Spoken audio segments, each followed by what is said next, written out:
안녕하십니까. 소금양서의 예수님 이야기 195번째 시간입니다.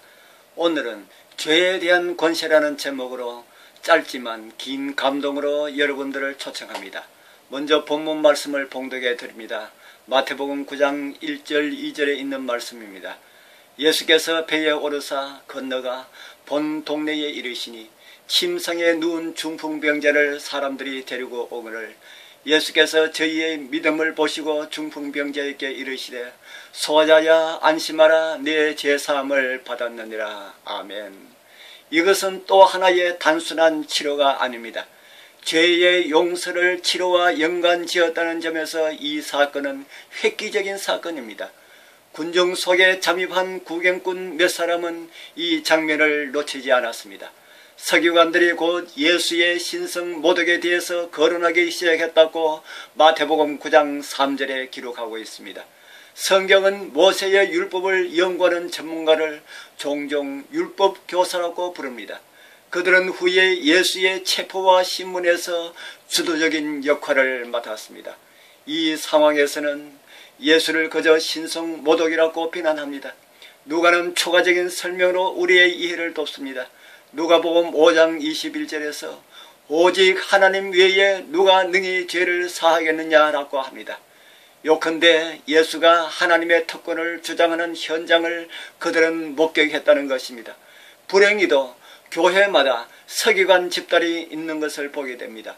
인상이 굳은 이런 형제 자매들은 항상 잘못된 것만 찾아다닙니다. 옛날의 서기관들처럼 그들의 태도 그 자체가 긍정적인 것과는 담을 사고 있다는 것처럼 그렇게 보입니다. 예수의 재판관들은 놀라운 기적의 중요성을 완전히 놓친 것 같았습니다. 정통에 집착한 나머지 불쌍한 인간에 대한 마음을 기울이지 않았습니다. 전통에만 신경을 쓰다가 눈앞에 펼쳐진 영적 실체를 보지 못했다는 것입니다. 그들이 보고 들은 것은 예수가 중풍병자를 용서했다는 것뿐입니다. 다른 것은 생각할 필요가 없었습니다. 이제 예수를 십자가로 내몰 수 있는 고소거리가 얻었다는 것입니다. 예수님은 그들의 신약을 잘 알고 있었습니다. 유대인들은 죄 용서를 받지 않는 한 병자의 몸이 나을 수 없고 그런 일은 하나님만이 하실 수 있다고 믿었습니다.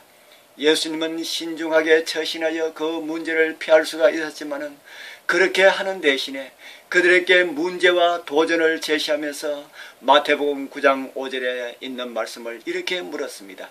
네 죄 사함을 받았느니라 하는 말과 일어나 걸어가라 하는 말이 어느 것이 쉽겠느냐라고요. 이 질문은 서기관을 곤혹스럽게 만들었습니다.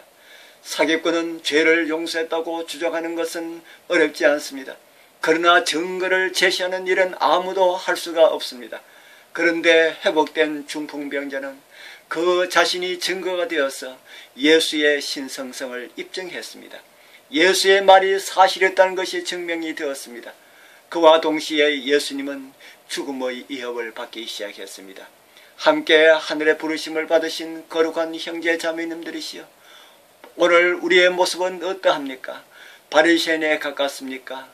아니면 주님의 발 앞에 무릎을 꿇고 치유함을 받기를 소망하는 죄인입니까?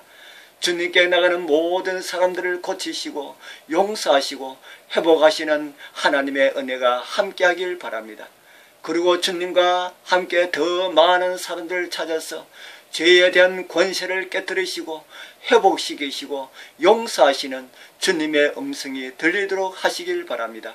그리고 우리가 속해 있는 교회들마다 이러한 하나님의 은혜의 손길로 인하여서 새로운 영혼들로 충만하게 넘치는 하나님의 은혜가 함께하길 축복합니다.